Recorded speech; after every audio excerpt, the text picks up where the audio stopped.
साथियों नमस्कार। मैं Pawan Kumar Srivastava, retired chief manager bank of Baroda. आज मैं आपको अपने फिनसेज चैनल के माध्यम से FINSAY के माध्यम से ये हमारा चैनल विशेष रूप से इसमें दो तरह के वीडियो हैं। शॉर्ट वीडियो में कविताएं रहती हैं, लॉन्ग वीडियो में फाइनेंशियल न्यूज़ या फाइनेंशियल आपको सलाह होती है। आज मेरा विशेषकर ये वीडियो उन लोगों के लिए जो अभी तत्काल में सेवानिवृत्त हुए हैं, सीनियर सिटीजन बने हैं, उनके लिए है। तो इसको कैसे अपने फंड को इन्वेस्टमेंट में कैसे बदलना है, उसके लिए बड़ी ही सावधानीपूर्वक आपको देखना होगा।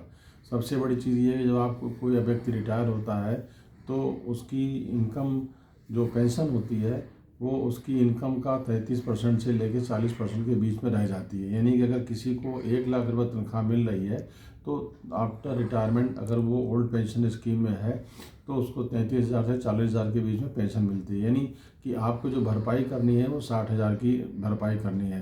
हालांकि उस समय तक आपकी ज़्यादातर लायबिलिटीज़ पूरी हो जाती हैं, लेकिन फिर भी आपको अपनी इनकम को किस तरीके से इनकम जनरेट करें ताकि वो भरपाई कम से कम उसका गैप पूरा हो सके, ताकि आप अपनी लाइफ को सामान्य रूप से व्यतीत कर सकें।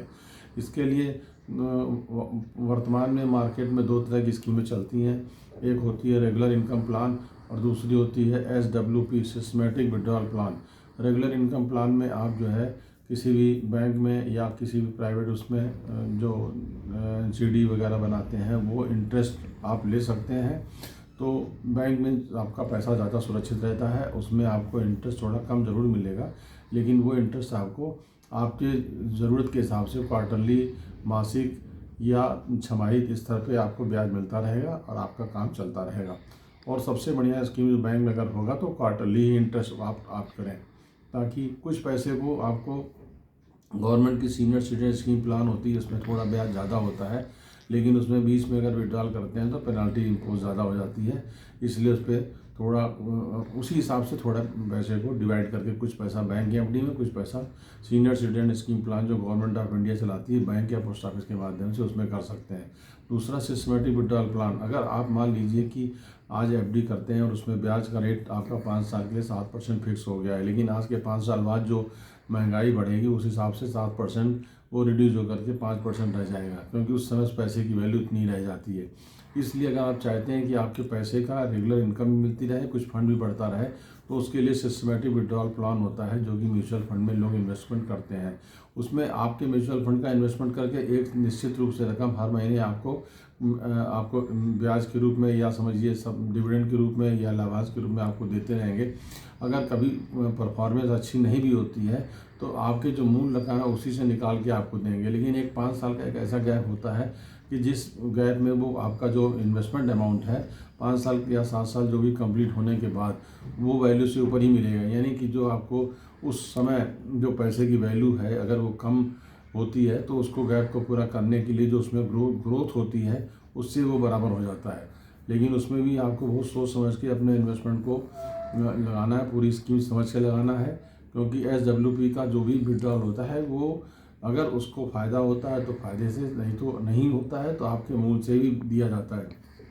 इसके बाद सबसे ज़रूरी है कि जो आपको इन्वेस्टमेंट होता है, जो आप रेगुलर इनकम ले रहे हैं, इस इनकम से आप अपना हेल्थ इंश्योरेंस ज़रूर करा लें, क्योंकि सबसे बड़ा खर्चा जो है हेल्थ के लिए ही होता है। क्योंकि एक उस उम्र के बाद दवाइयाँ ज़्यादा और रोटी कम खाने का वो रहता है, इसलिए आप हेल्थ इंश्योरेंस ज़रूर करा लें। और हो सके तो 60 साल होने से पहले इसकी व्यवस्था कर लें। कुछ एम्प्लाई जो होते हैं उनके डिपार्टमेंट के द्वारा, जैसे बैंक आदि में या गवर्नमेंट डिपार्टमेंट में व्यवस्था होती है, लेकिन उसमें बहुत सी चीज़ें का एक रिस्ट्रिक्शन होता है कि आपको बेडरूम चार्जेज इतना मिलेगा, आपको दवाई का, ऑपरेशन का, कोई चीज़ का कैटरेक्ट का ऑपरेशन कराना है तो अमाउंट फिक्स होता है, बाकी पैसा आपको खुद देना पड़ता है। तो ये सब स्कीम को सोच समझ करके आप 60 साल से पहले करा लेते हैं तो कम से कम 5 साल तक बीमा वही फिक्स रहता है और आपको उसका लाभ मिलता है। तो मेरे ख्याल से आप समझ गए होंगे। और विशेष करके ध्यान रखिए कि जिस समय आप रिटायरमेंट होते हैं बहुत से लोग आपके आगे पीछे आ जाते हैं ताकि हमको कुछ पैसा चाहिए, हम ये करेंगे, वो करेंगे, ये करना है।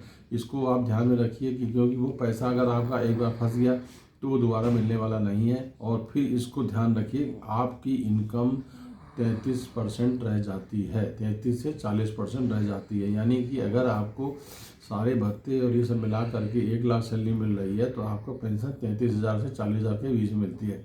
निश्चित रूप से आपके दैनिक कार्यक्रम में जो दैनिक मंथली या वार्षिक जो भी आपके खर्चे हैं 60% आप कहाँ से मीट आउट करेंगे। उनको खर्च को मीट आउट करने के लिए जो आपको एक मुश्त पैसा मिला है, वो चाहे पेंशन के नकदीकरण का हो, चाहे लीव इनकैशमेंट का हो, चाहे फंड का हो, वो पैसा आपको कहीं पर इन्वेस्टमेंट करने से ही मिलेगा। मेरे ख्याल से आप लोग समझ गए होंगे मेरा पूरा, क्योंकि बहुत ज़्यादा शेयर वगैरह में पैसे लगाने में रिस्क रहता है और उस रिस्क को सहने की क्षमता नहीं होती है। एक एज के बाद आदमी को रिस्क सहने की क्षमता कम हो जाती है, ख़त्म तो नहीं होती है लेकिन कम हो जाती है। तो शेयर में भी इन्वेस्टमेंट अगर करना चाहते हैं तो करें, लेकिन मेरे ख्याल से आप बहुत सोच समझ के इस पैसे को करें, क्योंकि एक बार पैसा अगर वो नुकसान हो गया तो रिकवरेबल नहीं है। क्योंकि 60 साल के बाद आप कहाँ से रिकवर करेंगे। कोई नया बिजनेस कर नहीं सकते, कोई नया व्यवसाय कर नहीं सकते, कोई नौकरी कर नहीं सकते। इसलिए उस पैसे को बहुत ही सावधानी पूर्वक खर्च करें। और जो मैंने आपको 2 ऑप्शन बनाए हैं, इन ऑप्शन में अगर आपको इसके अलावा भी कोई ऑप्शन ऐसा लगता है जहाँ से आपको रेगुलर इनकम मिल सकती है तो आप उस ऑप्शन को अपनाएं। लेकिन सबसे बड़ी चीज़ होती है सुरक्षा और पैसा मिलने की गारंटी। जो आपको एनुअल या वार्षिक या जो क्या कहते हैं कि मंथली या छमाही जो पैसा मिल रहा है उसकी गारंटी ज़रूर होना चाहिए। अगर उसकी गारंटी नहीं है तो आप अपने खर्चे को कैसे मीट आउट करेंगे। मेरे ख्याल से आप लोग समझ गए होंगे। और अगर आप लोग इस तरीके से करेंगे तो आपका आगे का जो रिटायरमेंट की बात की लाइफ बहुत अच्छी कटेगी।